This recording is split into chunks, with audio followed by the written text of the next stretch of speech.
많이 궁금하셨죠? 분명히 여름에 양산이 시작했다고 들었는데 그동안 시승기는 단 한 건도 찾아올 수 없었습니다.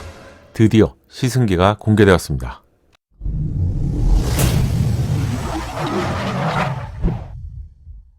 안녕하세요. 연목구름입니다.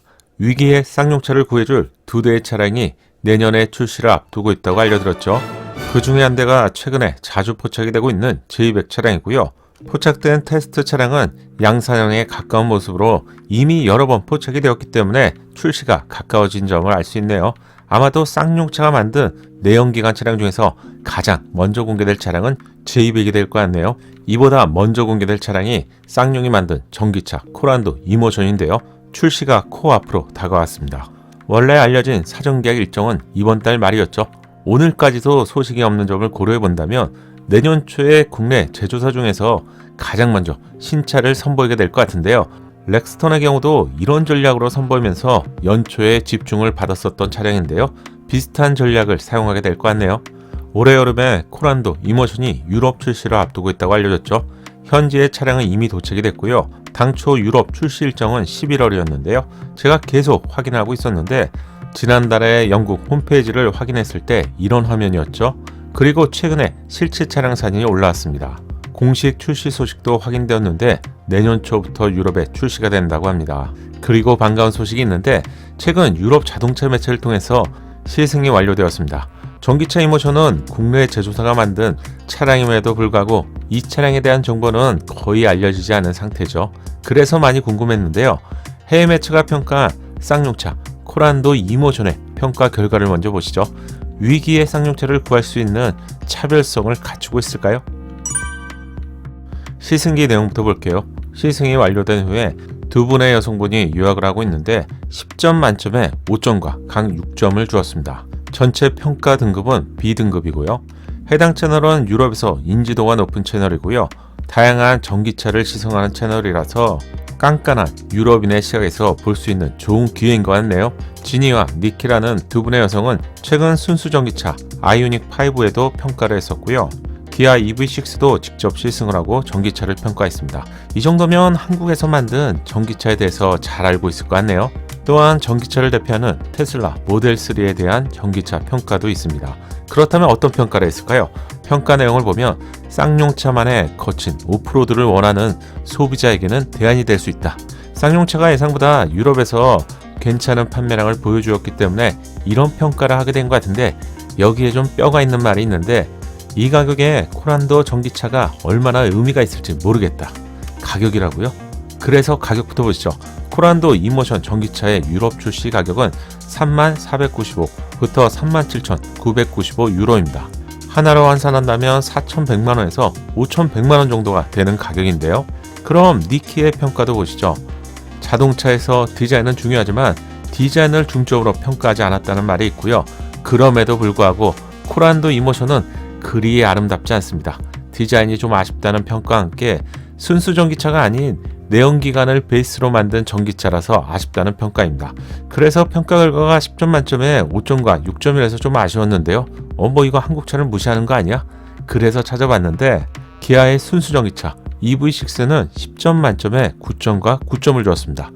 이 정도면 공정성은 문제가 없을 것 같은데 국내 전기차 아이오닉 5도 찾아봤는데요. 10점 만점에 8점과 9점을 주었네요.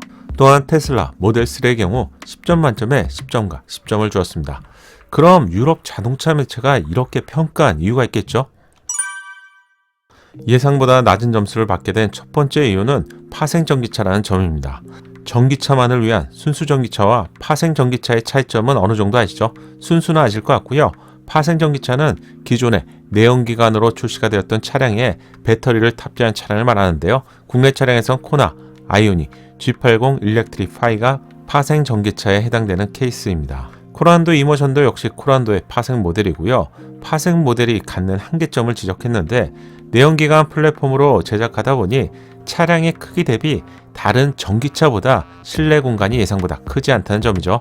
순수 전기차의 경우 엔진룸에 있었던 커다란 엔진이 사라지면서 해당 공간을 줄이고 실내 공간을 넓게 배치하고 있는데요. 아이오닉5처럼 순수 전기차만의 넓은 실내 공간을 제공하지 못하는 점이 아쉽다고 했습니다. 하지만 코란도 이모션의 트렁크 적재 용량은 551리터로 소형 전기차보다 넓은 경쟁력을 갖추고 있고요. 중간을 칸막이처럼 사용할 수 있는 이동식 부트 플로어는 아이디어가 좋다고 평가했네요. 전기차에서 가장 중요한 것이 1회 충전 시 주행거리인데요. 코란도 이모션에 장착된 이온 배터리 용량은 61.5kWh로 단일 한 종류만 제공이 됩니다. WLTP 기준으로 338km를 주행할 수 있는데요. 현대 코나 일렉트릭이 64kWh에 395km를 주행할 수 있었고요. 르노의 메간 이테크가 365km를 주행할 수 있었기 때문에 비슷한 용량대의 배터리를 장착한 차량들과 비교해본다면 주행거리에서 좀 아쉽다는 평가입니다. 주행거리는 가장 중요한 기준이죠. 국내에서 인증받은 내용도 빠르게 알려드릴게요. 국내 환경부 저공해 통합 누리집에 따르면 이륜 차량에 히트펌프가 장착된 모델은 상온에서 307km를 달릴 수 있습니다. 저온에서는 252km의 주행거리 인증을 받았는데요. WLTP 기준으로 338km를 달릴 수 있었는데 국내 환경부 기준으로 307km라면 10%가 줄어든 수치죠. 글로벌에서 가장 깐깐한 기준으로 평가받고 있는 기관이 바로 대한민국의 환경부입니다. 이 정도 주행거리라면 전기차 전용 플랫폼으로 제작된 아이오닉5나 EV6와는 좀 견주기 힘들고요. 르노의 조에나 벤츠, EQA, 테슬라 모델3 퍼포먼스 모델과 비슷하거나 조금 나은 상황이죠. 코란도 이모션에 장착된 배터리 용량이 61kWh라면 순수 전기차 아이오닉5의 스탠다드 모델이 58kWh이기 때문에 이보다 조금 높은데요. 주행거리는 좀 아쉽네요. 좋은 평가도 볼 수 있는데 계기판의 경우 12.3인치가 제공되고 선명한 화면을 포함해서 좋은 평가를 했습니다.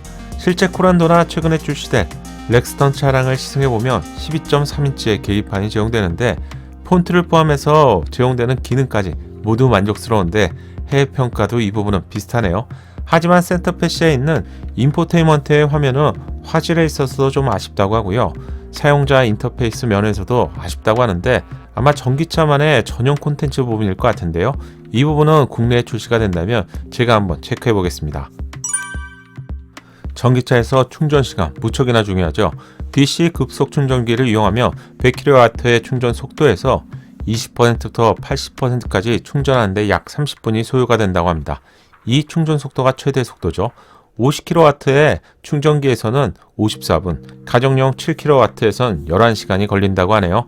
경쟁 차량의 경우 가정용에서도 11kW를 지원하는데 이 부분도 조금 아쉽네요. 순수 전기차 아이오닉5, EV6, GV60의 경우 350kW 초급속 충전기에서 18분에 충전이 완료되고요.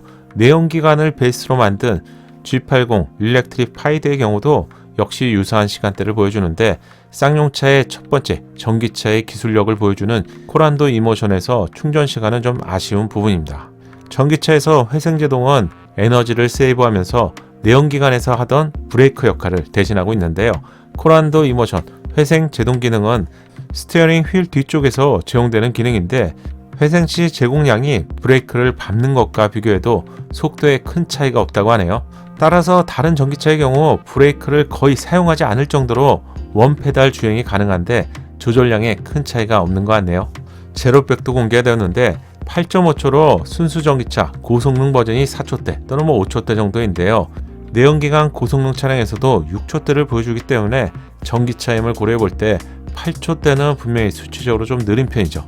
하지만 이건 실제 도로 환경에서는 크게 불편한 점은 아닐 것 같네요. 시내 주행 시 부드러운 차량의 움직임이 좋았다는 평가를 받았고요. 조향 성능은 반응성이 뛰어나다는 평가와 함께 단단한 승차감을 제공했다고 합니다. 시골길에서도 충분하게 속도를 낼 수 있을 만큼 쾌적했다고 하네요. 코란도는 다른 쌍용차의 바디와 다르게 모노코크 바디로 제작이 되었죠. 주행을 해보면 기대했던 것보다 꽤 괜찮은데요. 전기차 플랫폼을 여기에 올려도 주행 성능은 괜찮은 것 같네요. 또한 경쟁차보다 뛰어난 점이 있는데 내부로 유입이 되는 소음과 진동을 줄이기 위한 대비책을 잘 신경 썼다고 합니다. 실내는 기대 이상으로 조용했고요. 이런 이유 때문에 경쟁 차량들보다 비싸 보이는 효과를 느낄 수 있었다고 합니다. 실내 편의사항을 포함해서 좋은 평가를 받았고요. 7년 15만 마일의 보증기간도 좋은 평가를 받았습니다. 이 정도면 궁금하셨던 코란도 이모션 전기차의 주행 성능을 포함한 주행 거리, 충전 시간, 주행 성능까지 어느 정도 충분하게 감을 잡으셨을 것 같네요. 결론적으로 코란도 이모션의 경우 결국 가격과 주행거리, 충전 시간이 좀 아쉽다, 이 정도가 결론이 될 것 같은데요. 아직까지 국내 공식 가격은 발표되지 않았습니다.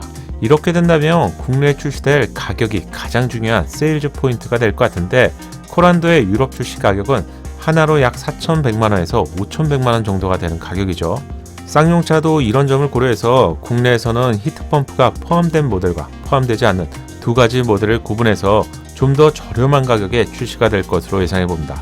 다만 이 저렴하다는 것이 순수 전기차와 비교하는 것이라서 소비자가 느낄 수 있는 체감 가격과는 좀 차이가 있을 것 같은데, 현재 쌍용차를 바라보는 시각이 좀 부정적인 반응이 많기 때문에 합리적인 가격에 출시가 되길 기대해 봅니다. 지난번 영상에서 국고 보조금이 공식적으로 확인되었다고 알려드렸죠.